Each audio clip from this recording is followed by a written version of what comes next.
Ulimwengu umeshuhudia watu mbalimbali wenye vipaji na nguvu. Tumeona watu maarufu kama kina Michael Jackson, kina Bob Marley. Position make you rich? I don't have that type of richness. My richness is life. Watu kama kina Muhammad Ali,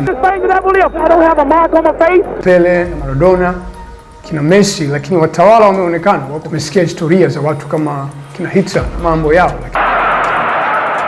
Lakini pamoja na uwepo wao, bado inaona ipo tofauti kati yao na Elon Musk ambaye ndiye tajiri namba 1 duniani sasa. My heart goes out to you.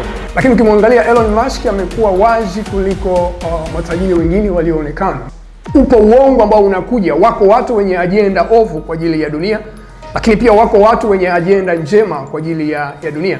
Kama Elon Musk ataamua kuchagua upande wa watu ambao wana nia ya kuwaharibu wanadamu, kwa maana ya kuwafanya wanadamu wote wao watumwa kwa kutumia teknolojia, basi Elon Musk ana nafasi hiyo ya kufanya. Usisahau unaongea na mtumishi wa Mungu, mtume na nabii Charles Shuka. Karibu sana tuweze kutafakari pamoja.